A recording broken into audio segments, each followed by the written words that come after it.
You cannot be serious right now. A baby at my age with you? 7 words that ignited a chain of events so medically impossible that researchers are still writing papers trying to explain it. This is the story of Folake Adeyemi and Kim Sung-ho, and what transpired between them defies every law of biology we thought we understood.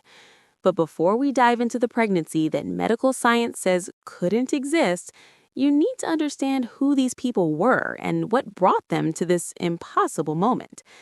Folake, or Lola as everyone knew her, wasn't just wealthy, she was stratospherically rich, the kind of fortune built over 40 years through import-export empires spanning West Africa and Asia, luxury hotel chains from Abuja to Atlanta, and investment portfolios that turned hundreds of millions into billions. At 67, she controlled a business empire valued at over $900 million, with properties scattered across Nigeria, Ghana, Dubai, and 3 U.S. states. But all that money couldn't buy her the one thing she desperately wanted: children. 3 marriages, all ending the same way. Signed divorce papers and medical charts that repeated the same cruel diagnosis: complete ovarian failure. Her reproductive system had shut down before she turned 32. In Yoruba society, a childless woman carries a specific kind of shame. People discussed it at weddings. Extended family mentioned it during every gathering. Even her younger sister Bola, her closest confidant, treated her with a mixture of pity and superiority that cut deeper than any insult. Then there was Kim Sung-ho. This is where everything gets complicated. Sung-ho controlled the Korean operations in northern New Jersey with ruthless efficiency. Money laundering through legitimate businesses, protection schemes, smuggling networks that stretched from Busan to Brooklyn. If it generated profit and skirted legality, Sung-ho's network had connections to it. At 40 years old, he was striking, intelligent, and absolutely paralyzed by one secret. Kim Sung-ho was completely sterile. Not low fertility, not difficulty conceiving, total, diagnosed, permanent sterility caused by a medical condition from adolescence, surgical complications in his 20s, biological failures that no amount of money or medical intervention could reverse.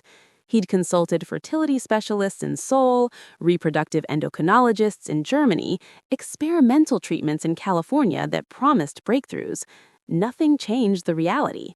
His body had failed him in the most fundamental way a man in his position could fail.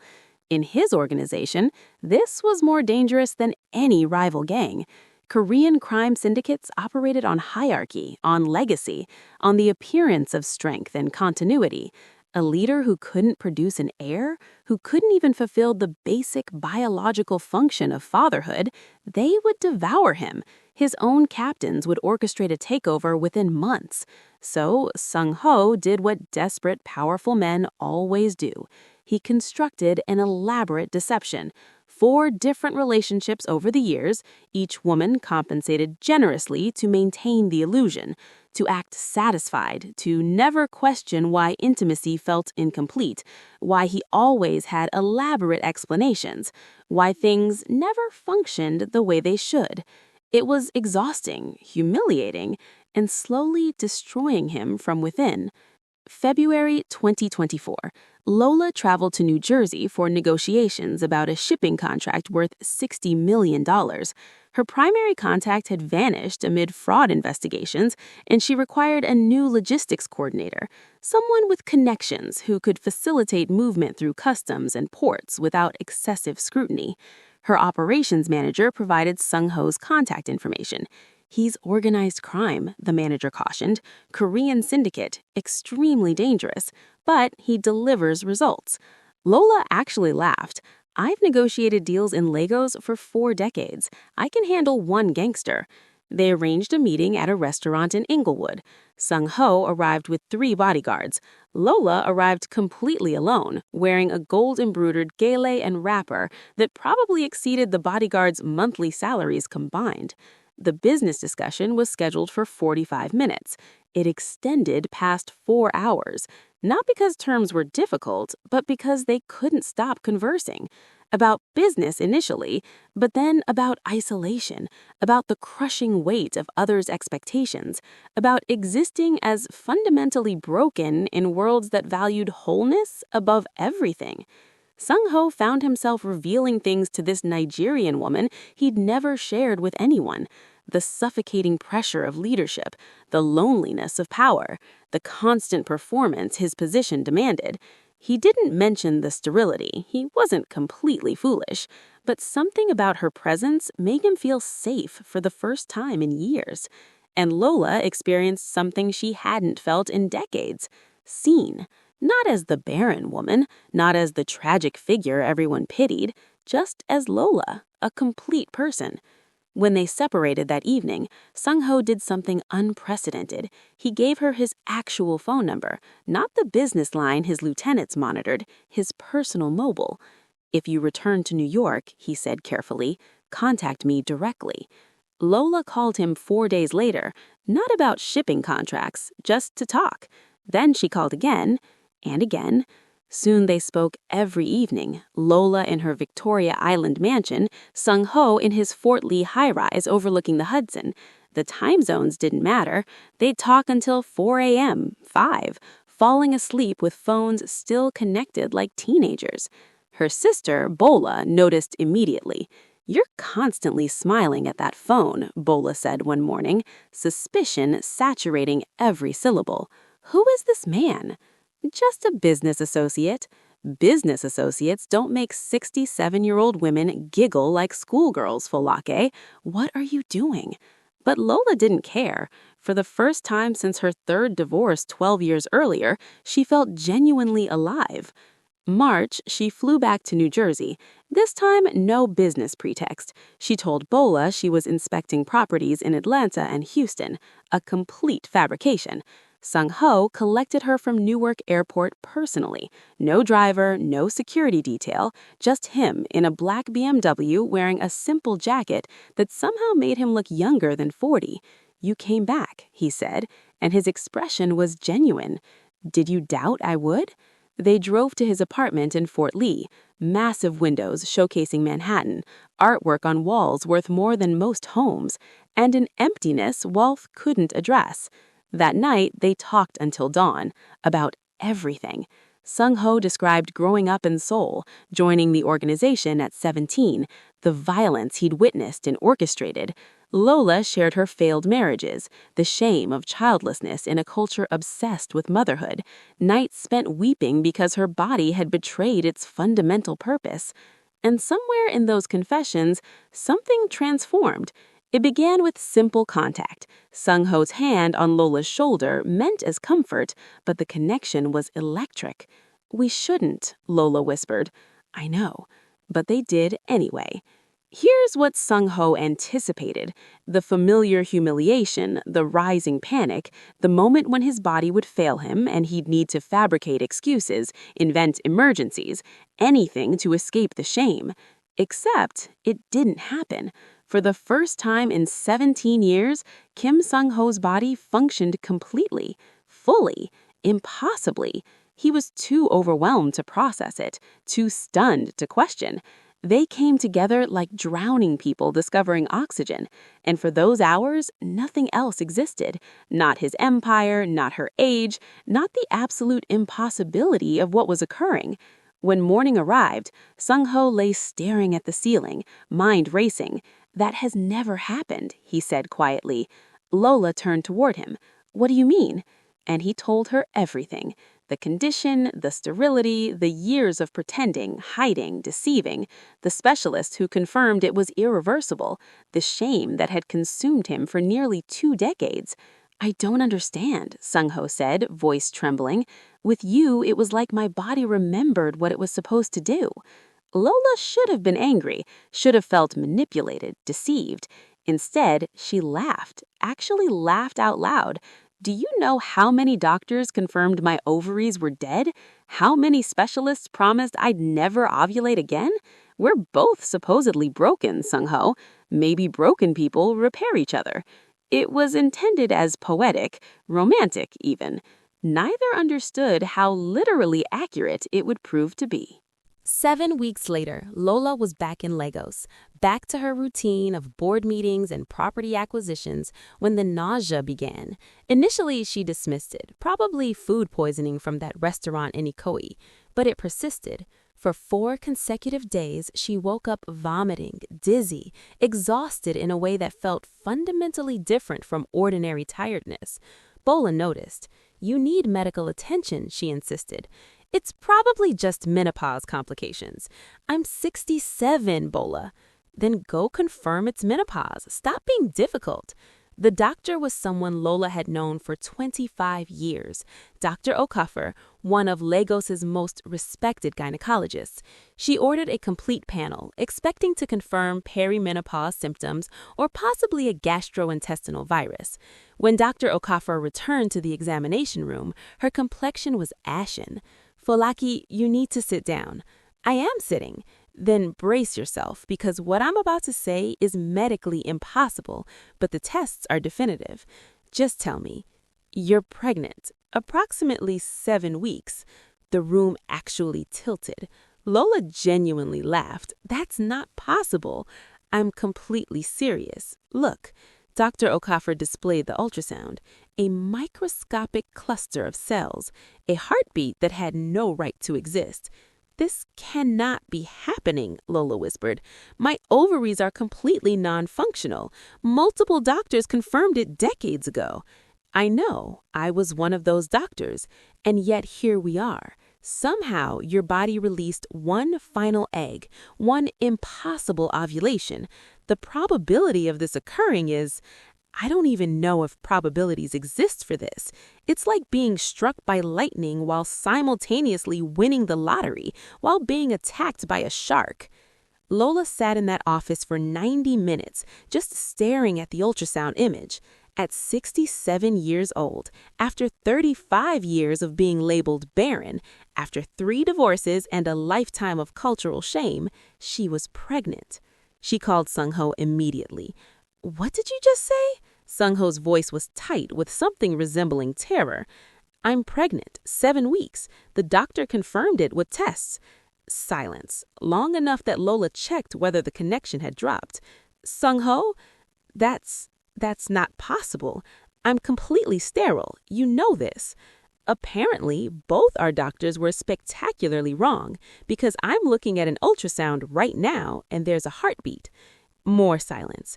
Then, "Lola, I cannot have a child. Do you understand? In my world, if anyone discovers my condition, they'll exploit this. They'll claim the child isn't mine. They'll challenge my legitimacy as leader. This could destroy everything I've built." "So what are you saying?" "I'm saying I need time to think." And he disconnected. Lola stared at her phone for a long time. Then she placed one hand on her stomach and made a decision. "I don't need him," she whispered to the tiny life developing inside her. "We'll manage perfectly on our own." But nothing about what followed would be fine. Lola managed to conceal the pregnancy for 3 weeks, but Bola had lived with her older sister for 67 years. She knew everything. The morning sickness Lola tried to disguise, the way she'd abruptly stopped drinking wine at dinner, the prenatal vitamins poorly concealed in the bathroom cabinet. "You're pregnant," Bola said one morning. Not a question. "Yes," Lola replied. At 67, apparently, miracles happen. "Who's the father? That Korean criminal you keep calling?" Lola's silence confirmed everything.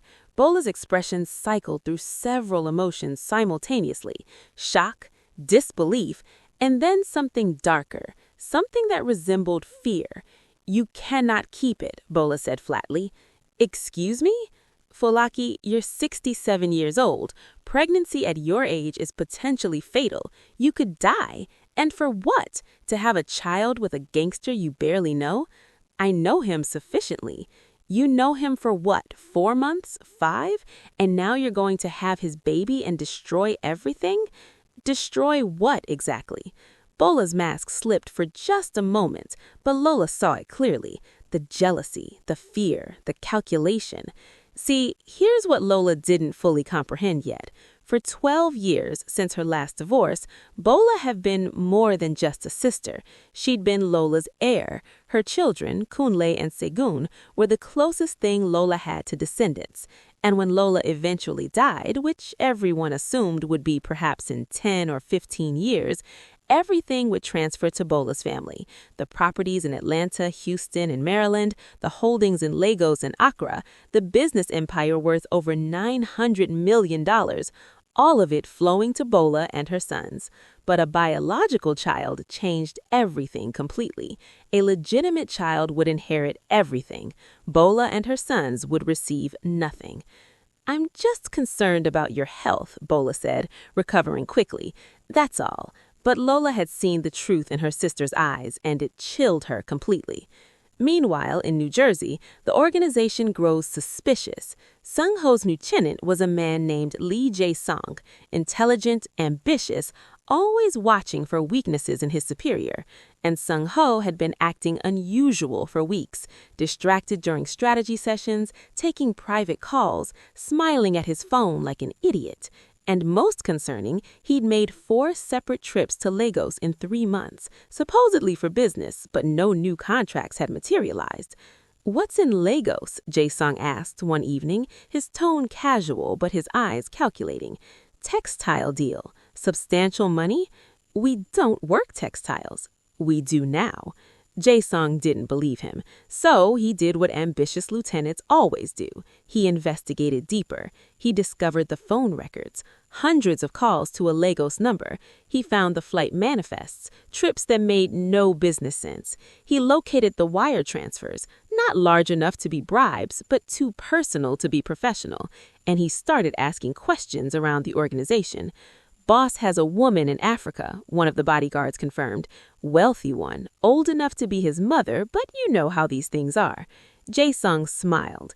This was useful information, not immediately damaging, but potentially valuable. He documented everything for future leverage. 4 weeks after discovering the pregnancy, Bola made her first calculated move. She invited Lola's doctor to lunch. Dr. Okafor, the gynecologist who'd confirmed the impossible pregnancy. "I'm worried about my sister," Bola said, performing the concerned sibling role perfectly. "She's 67 years old, pregnant, and I don't think she's taking the risk seriously. What are the actual medical dangers?" Dr. Okafor was professional but honest. "The risks are substantial. Gestational diabetes, preeclampsia, stroke, cardiac complications. At 67, pregnancy is extremely high risk. Statistically, there's approximately a 45% chance of serious complications and roughly a 20% maternal mortality rate." Bola absorbed this information carefully. Then she asked the real question. If something were to happen naturally, a spontaneous miscarriage, for instance, would anyone investigate it? At her age? Dr. Okafor's eyes narrowed. "Why are you asking me that?" "Just trying to understand the medical realities. Mrs. Adeyemi, if you're suggesting what I think you're suggesting, I need to be absolutely clear. Any attempt to terminate this pregnancy without Fulaki's explicit consent would constitute both criminal activity and medical malpractice. Am I being clear?" "Perfectly clear, doctor. Thank you for your time." But Bola wasn't finished. If legitimate medical channels wouldn't cooperate, she'd find alternative methods. She began making discreet inquiries to herbalists in Mushin Market, to traditional medicine practitioners who understood things modern doctors wouldn't acknowledge, to people who knew that sometimes problems needed quiet solutions. One woman, a Yoruba priestess known only as Mama Alokun, listened to the entire situation and then laughed deeply. "You want to end a miracle pregnancy?" Mama Alokun said. "Do you comprehend what you're requesting? This woman's body accomplished something impossible, and you want to undo it because of inheritance money? Will you help me or not? I will tell you something without charge. This child is protected by forces beyond your understanding. Whatever you attempt will fail, and when it does, the consequences will destroy you." Bola disconnected, frustrated, but not deterred. If spiritual approaches wouldn't work, she'd use practical ones. It took Bola 3 weeks to find what she needed. Not a traditional poison, too obvious, too traceable, but there were herbal combinations, specific plant mixtures that could trigger premature contractions, cause spontaneous termination, especially in high-risk pregnancies. A contact in Ketsu sold her a small dark bottle, 4 drops in warm liquid, morning sickness and spotting within hours, miscarriage within 24 hours. At her age, everyone will assume it was natural. Bola stood in her Lagos apartment holding that bottle, and for the first time in weeks, she felt a flicker of uncertainty.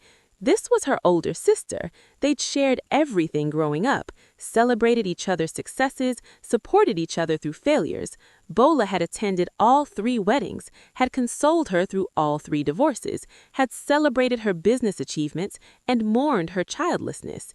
And now Bola was planning to murder her sister's miracle child for money, for inheritance she actually didn't need. Lola had always supported her financially, would always take care of her. But fear is powerful, and greed is even more powerful. Bola pocketed the bottle and went to Lola's house.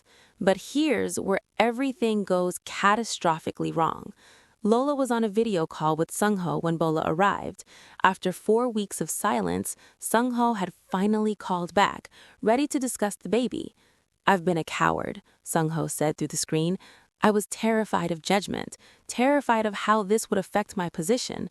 But Folake, you're carrying my child, our child, the only child I'll ever have, and I want to be there, for you, for the baby, for everything." Lola felt tears streaming down her face. "You mean that?"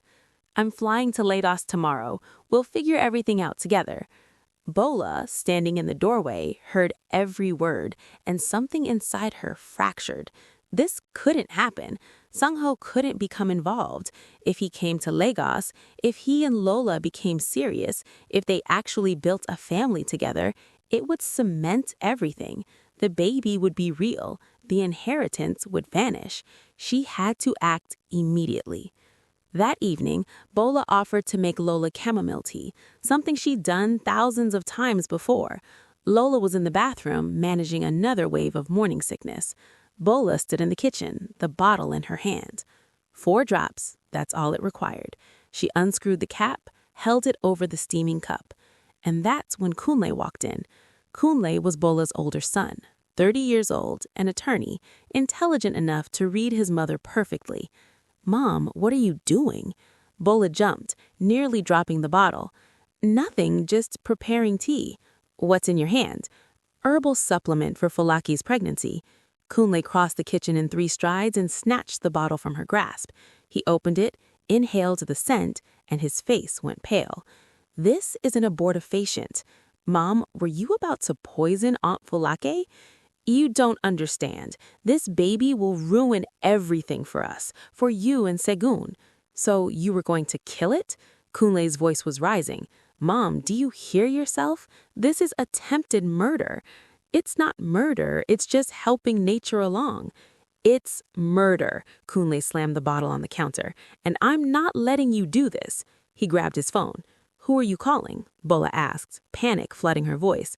"Aunt Folake. She needs to know what you were about to do." Bola lunged for the phone, but Kunle was faster. He was already dialing. In the bathroom, Lola's phone rang. "Aunt Folake, don't drink any tea Mom makes you," Kunle said the instant she answered. "Don't drink anything from her. Come to the kitchen right now." Lola emerged from the bathroom, confused and pale. When she entered the kitchen and saw Bola's expression, saw Kunle holding the bottle, she understood instantly. "Bola, what is this?" Bola tried to lie. "It's nothing. Kunle's overreacting." "It's poison," Kunle said flatly. "An abortifacient. She was about to put it in your tea." The silence that followed was deafening. Lola looked at her younger sister, the person who knew her better than anyone in the world, and saw a stranger. "You were going to kill my baby?" Lola said quietly. "Folake, please listen. Answer the question. Were you going to kill my baby?" Bola's composure crumbled. "I was scared. I didn't know what else to do. You were destroying everything." Get out, Lola said. Get out of my house. Folake, please, get out. Take your sons, take your belongings, and get out now. Where am I supposed to go?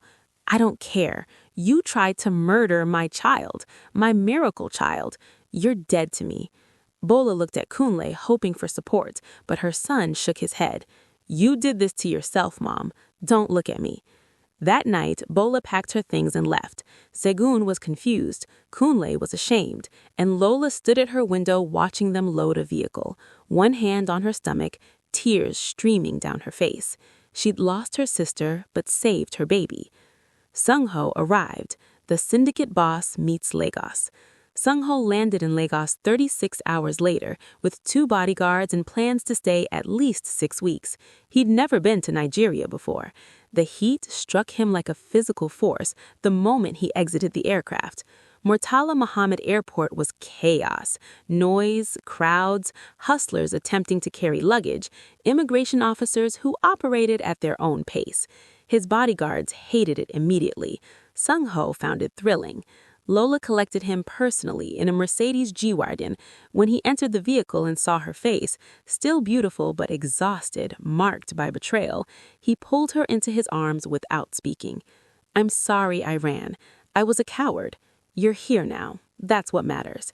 She drove him to her compound on Banana Island, the kind of estate that made his Fort Lee apartment look modest. Security gates, marble everywhere, staff who moved like ghosts. This is where you live? Sungho asked, genuinely awed.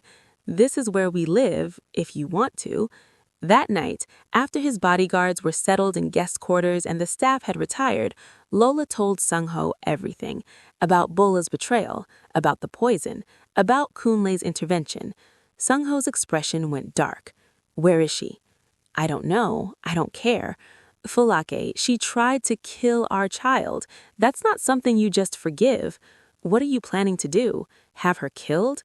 This isn't New Jersey, Sungho. This is Lagos. Things operate differently here. But Sungho was already making calls in Korean, fast and angry. His bodyguards appeared in the doorway. No, Lola said firmly. Whatever you're planning, stop. Bola is my sister. She's dead to me, but she's not actually dead, and she's not going to be. She tried to poison you. I know, but this is my family, my country, my rules. You want to be part of this child's life? Then you respect how I handle things. Sungho looked at her for a long moment. Then he canceled his orders and dismissed his bodyguards. You're stronger than I am, he said quietly. I've had to be. Now come to bed. Our baby needs rest. But meanwhile, Jae-sung makes his move. Back in New Jersey, Sungho's lieutenant was growing impatient. The boss had been gone for almost 2 weeks now, in Lagos with his pregnant girlfriend, who was old enough to be his mother, and rumors were circulating. Is it true boss can't have kids? One of the younger members asked Jae-sung. Because if this woman's pregnant and he's been claiming he can't have kids, Jae-sung smiled. What are you suggesting? Maybe it's not his. It was exactly the opening Jae-sung had been anticipating. He called an emergency meeting of senior members, 25 men in a warehouse in Fort Lee, all of them powerful, all of them loyal to Sungho, until Jae-sung planted seeds of doubt. Brothers, Jae-sung said, standing before them like a prosecutor, we have a problem. Our leader has been lying to us for years. He's told us he cannot have children. Medical condition, he claimed. Permanent, he said. And we accepted it because we trusted him. Murmurs of agreement. But now suddenly there's a woman in Lagos, a 67-year-old woman, and she's pregnant, and boss claims the child is his. Jae-sung let that sink in. Does anyone else see the contradiction here? More murmurs now, louder. Either boss has been lying about being sterile, which means he's been deceiving us for years about something fundamental, or this baby isn't his, and he's so desperate for an heir that he's willing to claim another man's child. Silence. Then one of the senior members spoke. What are you proposing we should do? I'm proposing we need answers, real answers, and if boss cannot provide them, perhaps it's time for new leadership. The seed was planted, and it would grow faster than anyone anticipated. Dr. Okafor monitored Lola's pregnancy like a scientist observing an unprecedented phenomenon. Every week brought new tests, new impossibilities. Your hormone levels are those of a 35-year-old, Dr. Okafor said during an appointment, shaking her head. Your ovarian function has somehow reversed by 3 decades. Folake, this isn't just unlikely, this is scientifically impossible. But it's happening. It's happening. The baby is healthy, developing normally. Your body has somehow convinced itself it's 30 years younger. I've sent your case files to colleagues in Boston, California, London. Nobody has ever documented anything like this. Sung-ho, sitting beside Lola, asked the question that had been troubling him. Could this happen again? After this baby, could she become pregnant again? Dr. Okafor laughed. Mr. Kim, this shouldn't have happened the first time. Your medical records show complete azospermia, 0 sperm production, and yet here we are. Whatever made this pregnancy possible was a one-time miracle. Appreciate it because it's never happening again. But she was wrong about that. Catastrophically wrong. The 18-week ultrasound was supposed to be routine. Check the baby's development, measure growth, confirm everything was progressing normally. The technician started the scan, moved the transducer across Lola's abdomen, then stopped. Moved it again, stopped again. Is something wrong? Lola asked, her heart racing. I need to get Dr. Okafor. Dr. Okafor came in, took over the ultrasound, and her complexion went pale. What is it? Sung-ho demanded. Is the baby okay? The baby is fine, Dr. Okafor said slowly. Both babies are fine. Both? Dr. Okafor turned the screen so they could see. 2 distinct heartbeats, 2 separate gestational sacs. You're having twins, dizygotic from the appearance, which means your body released 2 eggs, not 1, which is... She trailed off, unable to articulate how impossible this was. Lola started laughing and crying simultaneously. Twins! At 67 years old, after 35 years of being barren. Sung-ho just sat there, stunned. He'd gone from no children ever to 2 children in 5 months. But this created a new problem. Word reached New Jersey rapidly. Boss's girlfriend was pregnant with twins. Jason called another emergency meeting, this time the entire organization, 60 men in a warehouse, and the energy was hostile. Twins, Jason said, letting the word hang in the air. Boss, who couldn't have 1 child, suddenly has 2 on the way? Brothers, I'm going to ask what we're all thinking. Are those children really his? The room erupted. Angry voices, demands for proof, calls for DNA testing. Sung-ho's phone rang during the chaos. He answered it, heard the commotion, and his jaw tightened. I'm flying back tomorrow, he told Lola that night. I have to handle this. What are they saying? That the babies aren't mine? That I'm being manipulated? They want DNA testing before they're even born. There are methods. Prenatal paternity tests. They're safe if done properly. Sung-ho looked at her. Falake, I believe those are my children, but I need my organization to believe it too. Otherwise, I lose everything. Then do the tests, Lola said simply. Prove them wrong. 4 days later, in a private laboratory in Lagos, with a technician flown in from California, they performed a prenatal paternity test using cell-free fetal DNA from Lola's blood. The results came back in 1 week, 99.99% probability that Kim Sung-ho was the father of both children. When Jae-sung saw those results, his attempted coup collapsed. The organization's doubts evaporated. But the damage was done. Sung-ho now understood that half his people had been ready to overthrow him, that his authority had fractures he'd never noticed, and he made a decision that would change everything. Kim Sung-ho called a press conference in New York, not for the organization, for the media. Journalists from Korean newspapers, American outlets, even some international press appeared, confused about why a known organized crime figure was holding a press conference. Sung-ho stood at a podium, Lola beside him via video call from Lagos, her pregnant belly visible on the screen behind him. My name is Kim Sung-ho, he said in English, then Korean, then back to English. For 17 years, I've led an organization in New Jersey. Some of what we do is legal. Much of it is not. Today, I'm announcing that I'm stepping down from leadership. The room exploded with questions. I'm stepping down because I'm about to become a father to twins with this woman, Folake Adeyemi, who I love more than anything in this world. He looked directly at the cameras. For years, I was told I couldn't have children. Medical impossibility, they said. But life is full of impossibilities, and sometimes when two broken people find each other, miracles happen. These babies are mine. The DNA tests prove it, and I'm choosing them over everything else. It was the most public statement any Korean syndicate boss had ever made, and it effectively ended his career in organized crime. But it saved him, because once you go public like that, your own people can't eliminate you without bringing massive scrutiny. Jae-sung knew he'd lost, but men like Jae-sung don't accept defeat quietly. 3 weeks after Sung-ho's press conference, Lola received a package at her Lagos compound.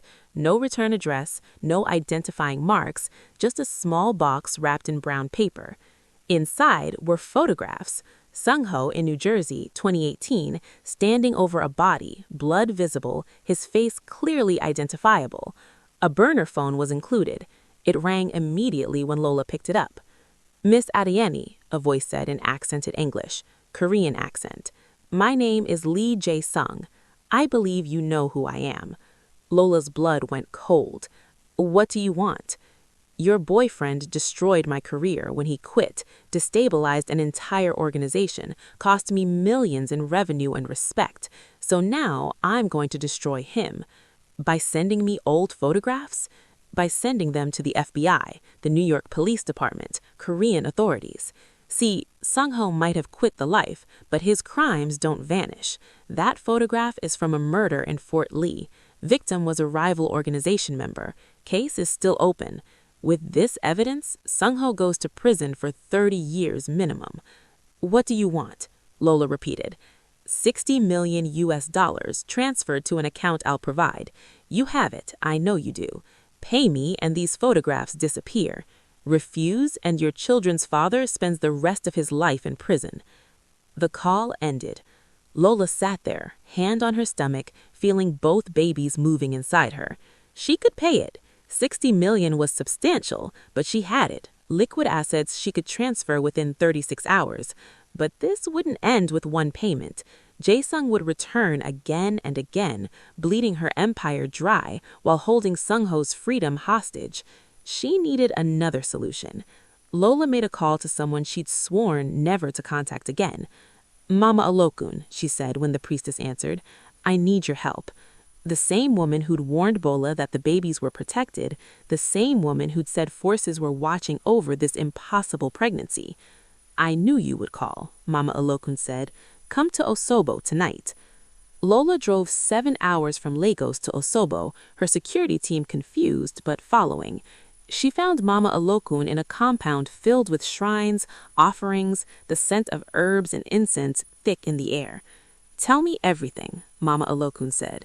Lola explained everything. The photographs, the blackmail, Jae-sung's threat. Mama Alokun listened, then smiled. "This Korean man thinks he's dealing with ordinary people. He doesn't understand what you're carrying. Those children are touched by Olodumare, protected. Anyone who threatens them will face consequences. I don't need spiritual platitudes. I need practical solutions.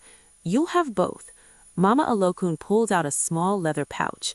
"Wear this around your neck. Never remove it. And tell your Korean man to wear one too. It won't stop bullets, but it will stop the kind of spiritual attacks men like Jae-sung use. The fear, the doubt, the paranoia, those are weapons too. And the photographs? Give me the phone number he called from." Lola hesitated, then provided it.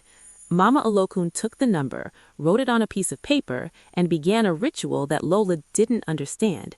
Chanting in Yoruba, burning herbs, pouring libations. "What did you just do?" Lola asked.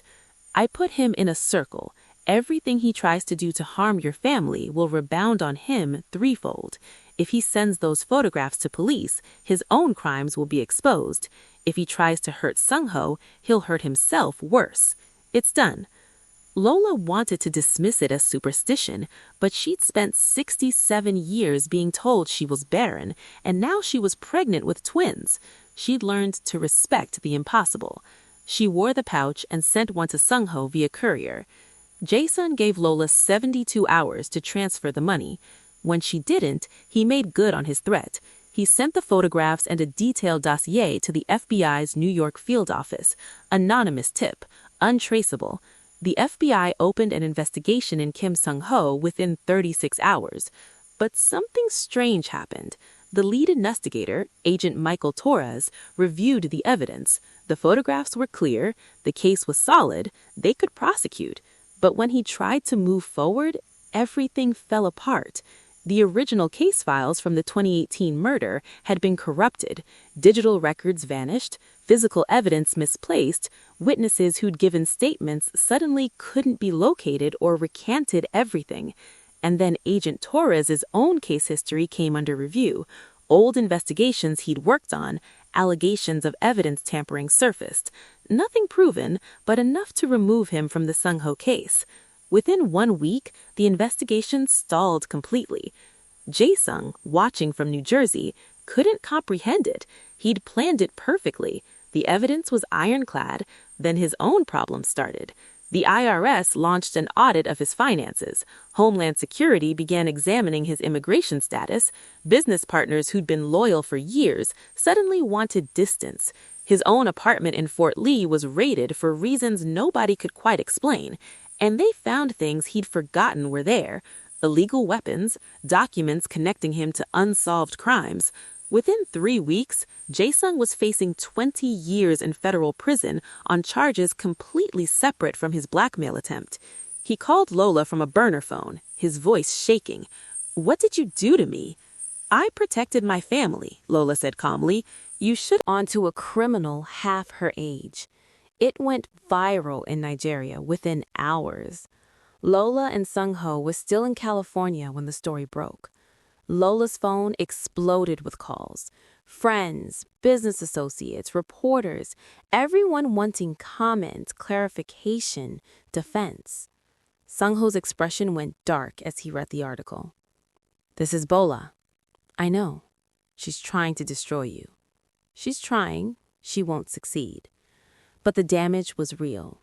Business partners started questioning their associations with Lola. Gossip blogs picked up the story.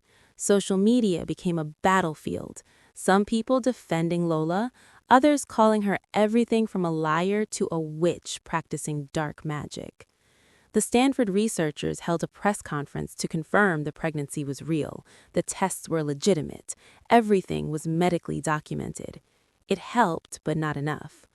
Bola appeared on Nigerian television, tears streaming down her face, playing the concerned sister role perfectly. "I just want my sister back," Bola sobbed on camera. "This man has manipulated her. She's 67 years old, pregnant with twins, involved with a Korean criminal. I'm terrified she's going to die in childbirth, and I can't even talk to her because she's pushed me away." It was a masterclass in manipulation, and it worked. Public opinion started shifting. Until Kunle did something unexpected. Kunle had been silent for 8 months, ashamed of his mother, ashamed of his own silence, ashamed that he hadn't done more. But watching Bola lie on national television broke something inside him. He contacted that same TV station and demanded equal time. They gave it to him. Scandalous family drama was excellent for ratings. Kunle sat in the same chair his mother had occupied 24 hours earlier and told the truth. "My name is Kunle Adeyemi. Bola is my mother, and everything she said yesterday was a lie." He detailed it all: the attempted poisoning, the bottle of abortifacient, his intervention, his mother's motivation, pure greed over inheritance. "My mother didn't try to save Anne Falake. She tried to kill those babies so she could keep inheriting money. I stopped her. I reported her. And now she's trying to rewrite history and play the victim." He produced evidence, text messages from his mother about the inheritance, contacts with the herbalist in K2, bank statements showing she'd paid for the abortifacient. My mother is not a concerned sister. She's someone who put money before family, before the miracle those babies represent, and I'm not going to let her lies stand. The interview went more viral than Bola's original appearance. Within 24 hours, the narrative flipped completely. Bola went from sympathetic sister to villain. Death threats appeared on her social media.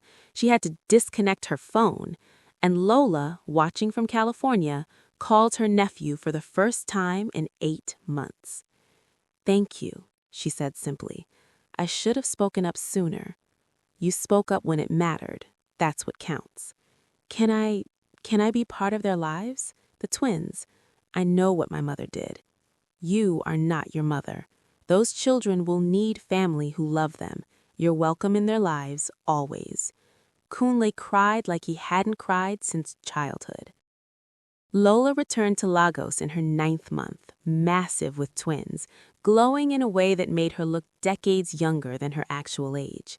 Dr. Okafor had assembled a team of specialists for the delivery, high-risk obstetrician from Houston, neonatal experts from Boston, a surgical team on standby in case of emergency. "At your age with twins, we're not taking any chances," Dr. Okafor said. "We're planning for cesarean delivery at 37 weeks. Give the babies enough time to develop, but not push your body too far." Sung-ho had moved permanently to Lagos, sold his Fort Lee apartment, cut ties with the organization completely, bought a compound on Banana Island 3 houses down from Lola's. "Not living together?" Dr. Okafor asked during an appointment. "Not until we're married," Lola said. "I'm pregnant, not reckless." "You're having twins at 67 with a former Syndicate boss. That ship has sailed on reckless." But Lola insisted. Traditional Yoruba customs mattered to her. They would marry before the babies came, then combine households properly. The wedding happened in the 9th month. Small ceremony, immediate family only. Kunle was there. Segun came reluctantly, but came. Some of Lola's business associates attended. Bola was not invited. The ceremony was beautiful, Yoruba traditional rites mixed with elements Sung-ho wanted from Korean culture. When they tied the ceremonial cloth connecting bride and groom, Sung-ho whispered in English, "I found you when I thought I'd never find anyone." "You found me when I thought my life was over," Lola replied. "Now we begin again." "Should have left this alone. This isn't natural. This isn't how things work. You tried to destroy the father of my children. Did you really think there would be no consequences?" Jae-sung disconnected. 4 days later, he fled to South Korea. The FBI is still searching for him. Sung-ho, watching all of this unfold from Lagos, where he'd moved permanently, asked Lola one question. How? She just smiled and touched the leather pouch around her neck. "You're in Africa now. Things work differently here." Dr. Okafor contacted colleagues at Stanford Medical Center in California with Lola's case. They'd been tracking it for months, astounded by the medical impossibility of it all. "We'd like to fly you to California for comprehensive studies," the Stanford team said via video conference. "What's happening with your body could revolutionize our understanding of reproductive medicine. We're talking about Nobel Prize level research." "Absolutely not," Sung-ho said immediately. "You want to turn her into a laboratory experiment?" "We want to understand how a 67-year-old woman with non-functioning ovaries suddenly became pregnant with twins," the lead researcher Dr. Elizabeth Morrison replied. "If we can isolate what triggered this, we could help millions of women with fertility issues." Lola considered it. What would it involve? Non-invasive tests, blood work, imaging, tissue samples. You'd stay at Stanford's medical facilities in Palo Alto for 3 weeks, all expenses covered, plus compensation of $750,000. $1 million, Lola countered, and Sung-ho comes with me, and the research findings cannot be published without my approval. They agreed. In her 8th month of pregnancy, Lola flew to California with Sung-ho and a full security team. The Stanford researchers treated her like the medical miracle she was. The findings were extraordinary. Dr. Morrison presented them after 12 days of testing. Your hormone levels, ovarian function, even your cellular age, everything has reversed by approximately 30 years. It's as if pregnancy triggered a cascade effect that reset your reproductive system. Can you explain how? Sung-ho asked. Not with current medical science, but there's something else. Dr. Morrison pulled up scans on a screen. Your telomeres, the protective caps on your chromosomes that shorten as we age, have lengthened significantly. You're not just reproductively younger, Mrs. Kim. Your entire body is biologically aging backwards. What does that mean? Lola whispered. It means this pregnancy isn't just giving you children, it's giving you back decades of life. At the rate we're observing, by the time you give birth, your biological age will be approximately 40. You could live another 50, 60 years, maybe more. The room went silent. Sung-ho reached for Lola's hand. They'd found each other expecting a miracle baby. Instead, they'd found something that rewrote the rules of human biology. Bola had spent 8 months in a small apartment in Sululair, funded by her savings, watching her sister's life unfold through social media and news reports. The pregnancy, the twin announcement, the international press, Sung-ho's dramatic exit from organized crime, the Stanford research. Everything Bola had tried to prevent had happened anyway, and she'd lost everything in the process. Kunle refused to speak to her. Segun visited occasionally, but with profound disappointment in his eyes. Her friends had distanced themselves once word spread about what she'd attempted, and the inheritance? Gone. Lola had updated her will publicly. Everything would go to the twins. Bola sat in her apartment one evening, intoxicated on cheap wine, and made a decision. She called a journalist at Punch newspaper in Lagos. I have a story about Folake Adeyemi, Bola said, about her pregnancy, about the Korean criminal she's involved with, about things people don't know. The journalist was interested, very interested. 2 days later, Punch ran a front-page story, Billionaire's Miracle Pregnancy, Family Reveals Dark Secrets. The article was devastating. Bola had given them everything: Sung-ho's Syndicate connections, details about the Blackmail attempt, speculation about whether the pregnancy was even real or some elaborate publicity stunt. She twisted facts, added fabrications, painted Lola as a desperate old woman who'd faked a pregnancy to hold on to a criminal half her age. It went viral in Nigeria within hours. Lola and Sung-ho were still in California when the story broke. Lola's phone exploded with calls. Friends, business associates, reporters, everyone wanting comment, clarification, defense. Sung-ho's expression went dark as he read the article. This is Bola. I know. She's trying to destroy you. She's trying. She won't succeed. But the damage was real. Business partners started questioning their associations with Lola. Gossip blogs picked up the story. Social media became a battlefield. Some people defending Lola, others calling her everything from a liar to a witch practicing dark magic. The Stanford researchers held a press conference to confirm the pregnancy was real. The tests were legitimate. Everything was medically documented. It helped, but not enough. Bola appeared on Nigerian television, tears streaming down her face, playing the concerned sister role perfectly. I just want my sister back, Bola sobbed on camera. This man has manipulated her.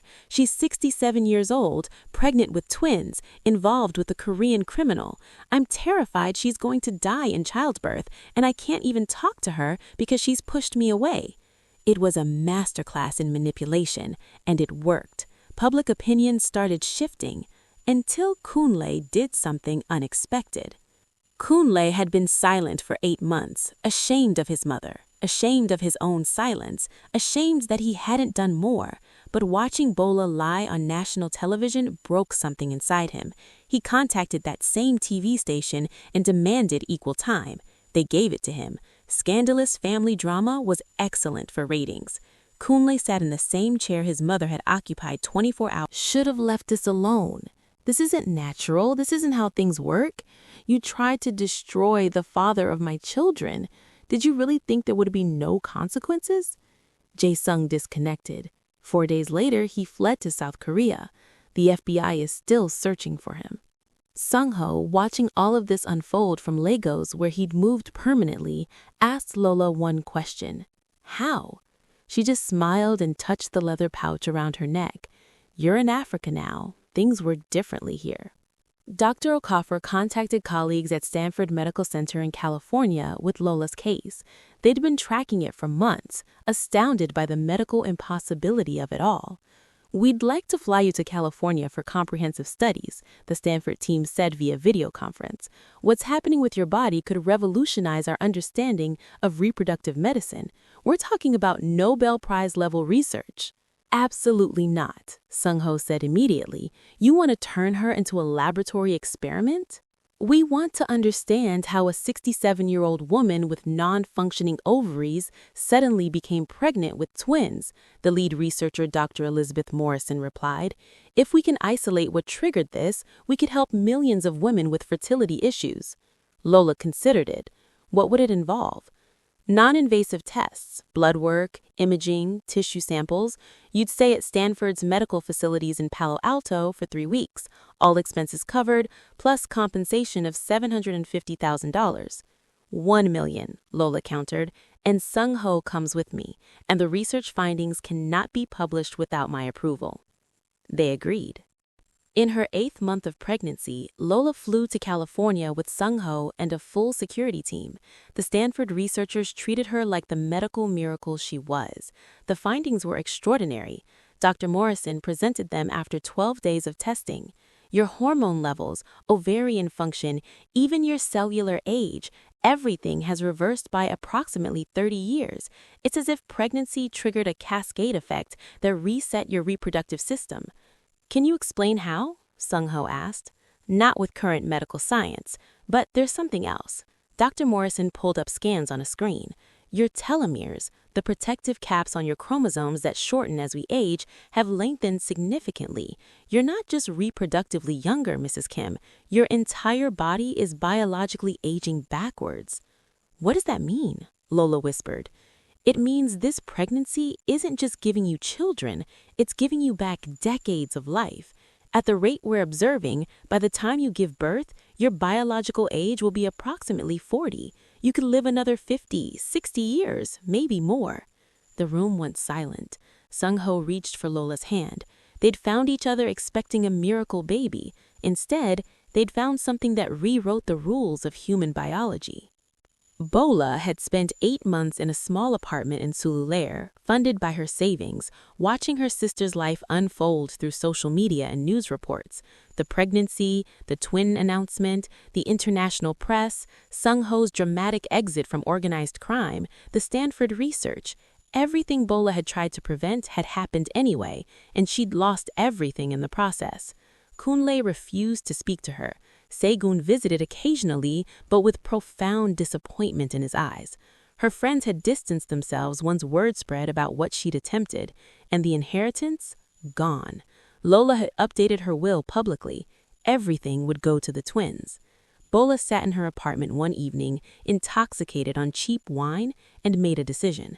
She called a journalist at Punch newspaper in Lagos. I have a story about Folake Adeyemi, Bola said, about her pregnancy, about the Korean criminal she's involved with, about things people don't know. The journalist was interested, very interested. 2 days later, Punch ran a front-page story, Billionaire's Miracle Pregnancy, Family Reveals Dark Secrets. The article was devastating. Bola had given them everything: Sung-ho's Syndicate connections, details about the Blackmail attempt, speculation about whether the pregnancy was even real or some elaborate publicity stunt. She twisted facts, added fabrications, painted Lola as a desperate old woman who'd faked a pregnancy to hold. Week 37, October 2024. Lagos was experiencing unusual weather. Thunderstorms that meteorologists couldn't explain, lightning that struck the same locations multiple times. Lola went into labor naturally at 4 in the morning. The contractions started gently, then escalated rapidly. Sung-ho drove her to the hospital himself, nearly causing 4 accidents in his panic. The medical team was ready. Dr. Okafor had prepared for every complication. hemorrhage, preeclampsia, cardiac arrest, stroke. At 67, even with Lola's reversed biological age, the risks were enormous. But the delivery was easy, impossibly easy. The cesarean section took 40 minutes, 2 healthy babies, a boy and a girl. The boy came first, crying loud enough to be heard in the waiting room. The girl followed 4 minutes later, quieter but alert, eyes wide open from the moment she emerged. No complications, Dr. Okafor said, her voice full of wonder. Perfect APGAR scores, healthy weights, mom's vitals are stable. This shouldn't have been this easy. Sung-ho held his son for the first time and cried openly, shamelessly. This man who'd ordered eliminations, who'd run a criminal empire, who'd lived 40 years thinking he'd never be a father, he held a tiny baby and completely fell apart. Lola held her daughter and felt something complete inside her. That empty space she'd carried for 35 years, the shame, the grief, the feeling of being broken, it filled up and overflowed. "What will you name them?" Dr. Okafor asked. Lola looked at Sung-ho. They'd discussed this. "The boy is Oluwatobi," Lola said. "It means God is great, because this is God's greatness made visible." "And the girl?" Sung-ho smiled. "Her Korean name is Min Seo. It means calm and auspicious. In English, we'll call her Grace, because that's what she is." Oluwatobi and Grace Kim, born to a 67-year-old Nigerian billionaire and a 40-year-old former Korean syndicate boss. Medical impossibilities made flesh. The thunder outside the hospital stopped the moment they were born. The weather cleared. By sunset, Lagos had the most beautiful sky anyone had seen in months. 4 months later, when the world comes calling, the Stanford research team published their findings in the New England Journal of Medicine with Lola's permission. The article was titled "Spontaneous Ovarian Rejuvenation and Age Reversal in a 67-year-old Nulliparous Woman, a Case Study." It became the most downloaded medical paper of 2024. News outlets globally picked up the story. CNN, BBC, Al Jazeera, everyone wanted interviews. Lola declined them all. This wasn't about fame. It was about her family. But women started reaching out. Thousands of them. Women in their 50s, 60s, 70s who'd been told they could never have children. Women who'd lost hope. "What did you do?" they asked. "What treatment? What doctor? What made this possible?" Lola didn't have answers. Neither did the Stanford team. They'd found what happened, but not why or how to replicate it. "Maybe it's not meant to be replicated," Mama Olokin said when Lola asked her opinion. "Maybe this was specific to you, your faith, your love, your need. It all aligned. The universe gave you what you'd been denied. That's not science." "No, but science cannot explain everything that happened to you either." One woman, a 64-year-old from Maryland named Patricia, flew to Lagos specifically to meet Lola. She'd read every article, followed every update. "I just need to see them," Patricia said, tears in her eyes. "I need to see that it's real, that it's possible." Lola let her visit, showed her the twins, 4 months old now, healthy, growing perfectly. Showed her the medical records, the Stanford research, all of it.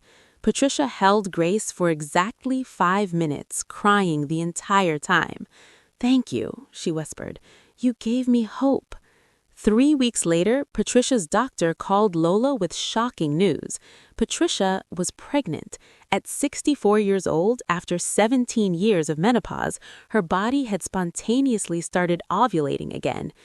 "Did you do something to her?" the doctor asked. "Some treatment, some procedure?" "I just let her hold my baby," Lola said. 4 more cases appeared over the next 8 months. Women who'd met Lola, held the twins, been near them, and then mysteriously became pregnant, despite medical impossibility. The Stanford team wanted to investigate. There might be some kind of hormonal transfer, pheromones, something biological we don't understand. Mama Olokin's explanation was different. Your children carry the blessing. They're living proof that the impossible can happen, and sometimes being near living proof is enough to trigger change. 1 year later, the family portrait. Oluwatobi and Grace turned 1 year old. The celebration was massive, traditional Yoruba ceremony mixed with Korean elements. Kunle came with his new fiancé. Segun brought his wife and their own baby son, Oluwatobi's first cousin. Business associates from Lagos, California, New York, Maryland, and even some of Sungho's reformed former associates from New Jersey attended. Bola was not there, but Lola had sent her sister an envelope 2 months earlier. Inside, photographs of the twins, a letter. Bola, these are your niece and nephew, Oluwatobi and Grace. They're beautiful, healthy, perfect. Everything you tried to prevent. I don't know if I'll ever forgive you. What you did crossed lines that can't be uncrossed. But these children will grow up knowing they had an aunt. When they're older, if they want to meet you, I won't stop them. You're still my sister, still my blood. That connection doesn't break even when trust does. But you need to understand, you don't get to be part of their lives now. You lost that right when you chose money over family. Maybe someday that will change, but not today. I hope you find peace with your choices. I hope you learned that some things matter more than inheritance. Your sister, Foleke. Bola received that letter in her small apartment in Surulere. She held those photographs and cried for 4 hours straight. She destroyed everything for an inheritance she never needed. Lost her sister, lost her son's respect, lost her place in the family, all for money she could have lived without. And Lola had still called her sister. That night, she started writing letters back, not asking for forgiveness. She knew she didn't deserve it. Just acknowledging what she'd done, taking responsibility, apologizing without expecting the apology to be accepted. She sent 1 letter every month. Lola never responded, but she kept them in a box in her closet, unread for now, but kept. Maybe someday she'd read them.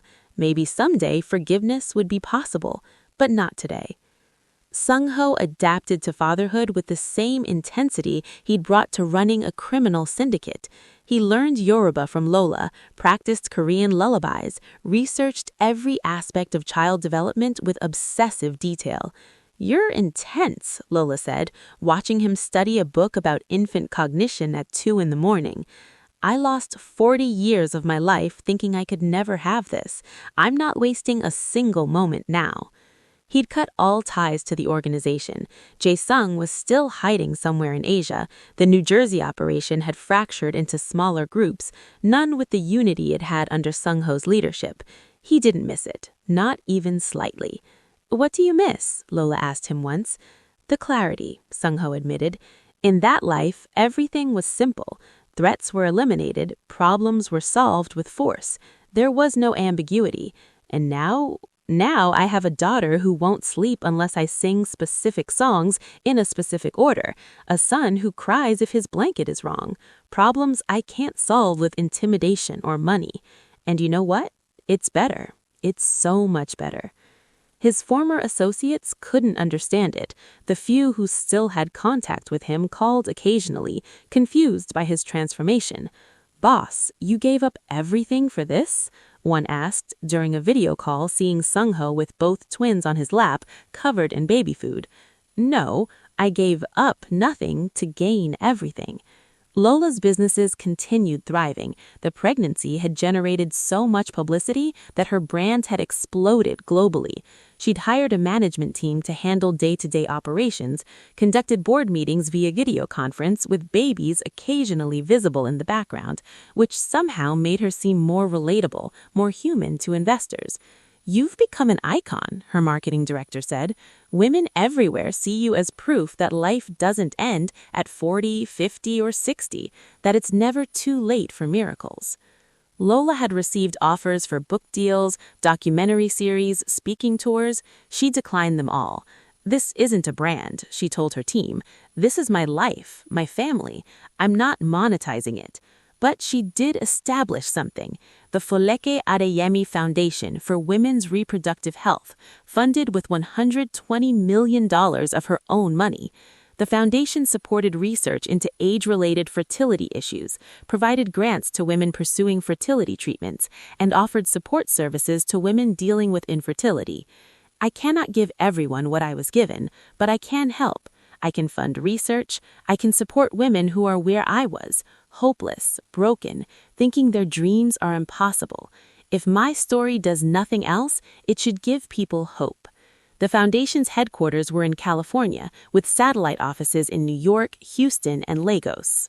Dr. Okafo conducted routine checkups on Oluwatobi and Grace every 3 months. At 20 months, she noticed something unusual. Both children were developing faster than normal.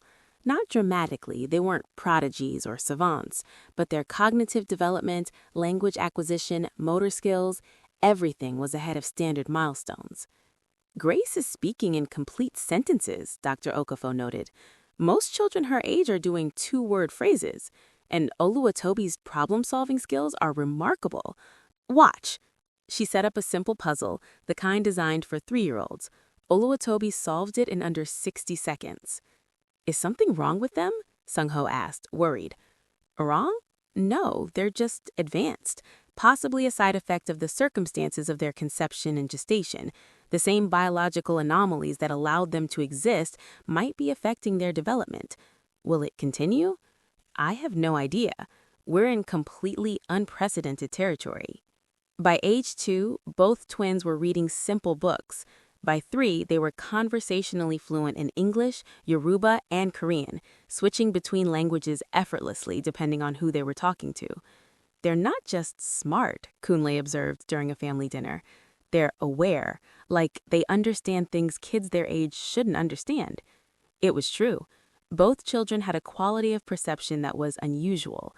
They noticed emotional undercurrents, picked up on unspoken tensions, seemed to understand adult conversations even when the words should have been beyond them.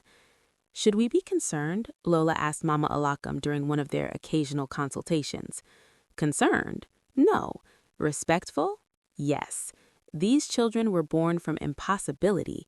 They carry that impossibility in their bones. They will be extraordinary. Your job is to protect them while they figure out what that means. 5 years after the poisoning attempt, Bola appeared at Lola's gate. Security called up to the house.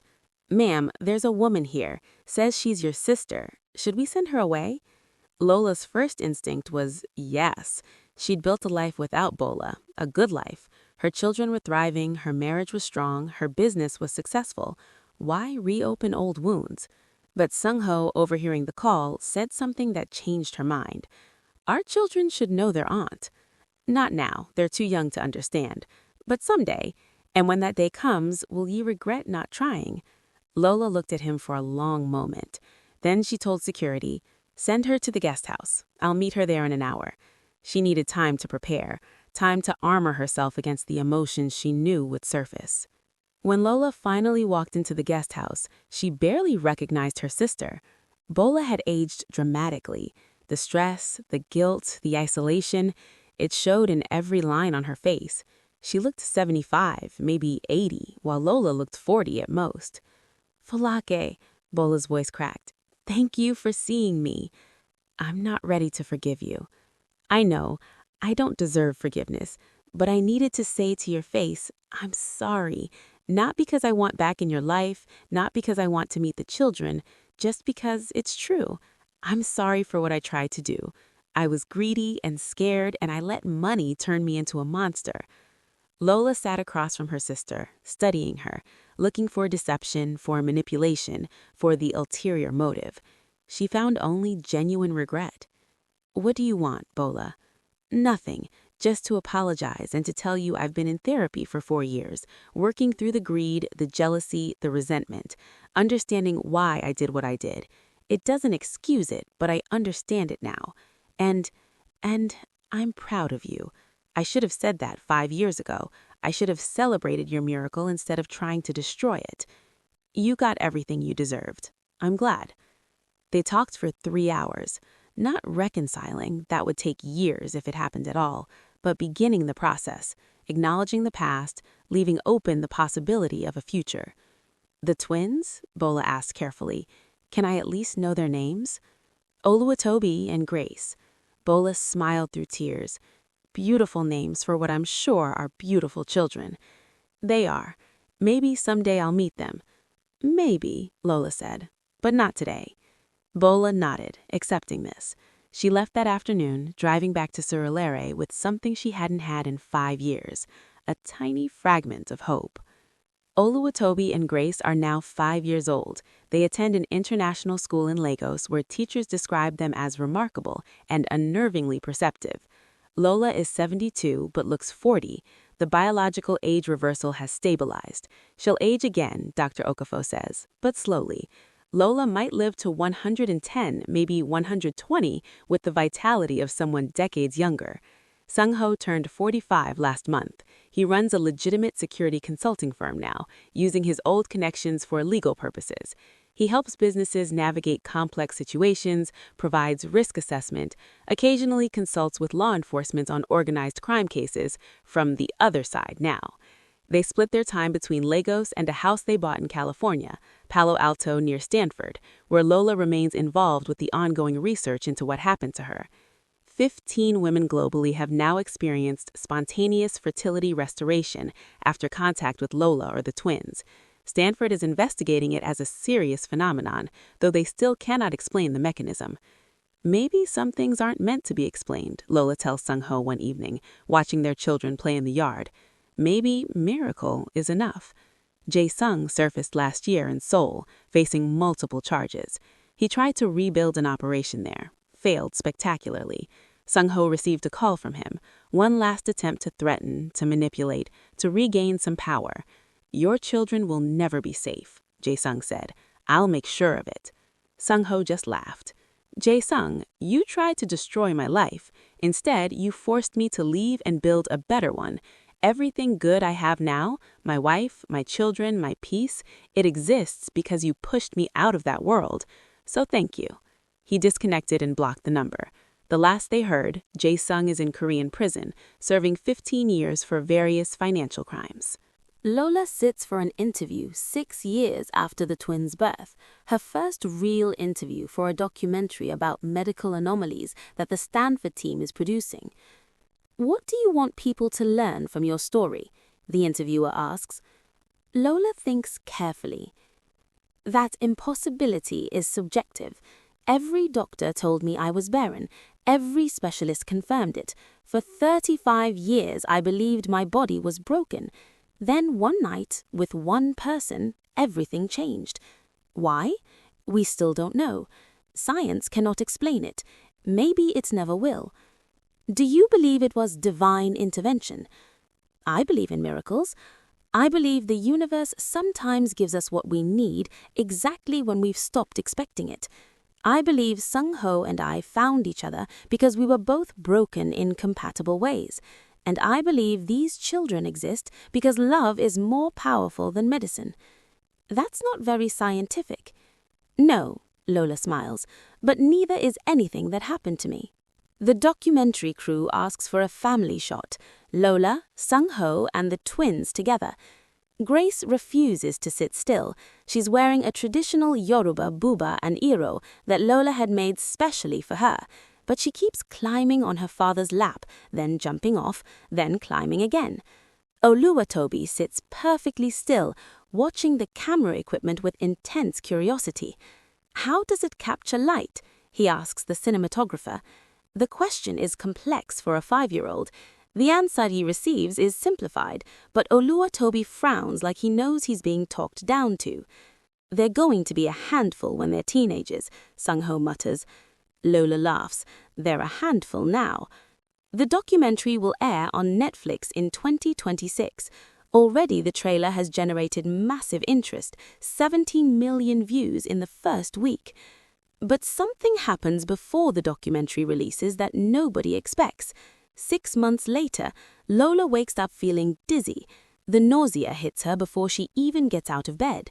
"Not again," she whispers to herself, but even as she says it, she knows. Sung-ho drives her to Dr. Okafor's office, both of them refusing to acknowledge what they're thinking. This cannot happen again. The Stanford team confirmed it. One miracle pregnancy, never to be repeated. Dr. Okafor runs the test, comes back into the room with an expression that's somehow both shocked and resigned, like she should have expected this but didn't. "You're pregnant." The room spins. "That's impossible," Sung-ho says. Every doctor confirmed. I know what every doctor confirmed. I was one of them. And yet here we are again. Mrs. Kim is approximately 7 weeks pregnant. How? Lola asks. My body already did the impossible once. It cannot just keep. Apparently it can. Dr. Okafor pulls up the hormone panels. Your reproductive system hasn't shut down after the twins. If anything, it's functioning better now than it did during your first pregnancy. Your ovarian reserve, the number of viable eggs, has actually increased. Increased, Sung-ho repeats. How does that even... It doesn't. Biologically, it's impossible. Women are born with all the eggs they'll ever have. That number only decreases with age, never increases. But your wife's body is apparently rewriting the rules as we speak. Lola sits there, one hand on her stomach, trying to process. At 72 years old, or 40 biologically depending on how you measured, she was pregnant again. Does this mean... Sung-ho trails off, not sure how to finish the question. Dr. Okafor understands anyway. Does this mean she could keep getting pregnant? I have no idea. We're so far beyond established medical science that I'm essentially improvising as we go, but based on what I'm seeing, yes, it's possible your wife's reproductive window has somehow been permanently reopened. If you enjoyed this story, make sure to hit that like button and subscribe for more incredible true stories that will leave you amazed. Share this with someone who needs to believe in miracles today. And don't forget to check out the next video where we dive into another impossible journey that science still cannot explain. See you there.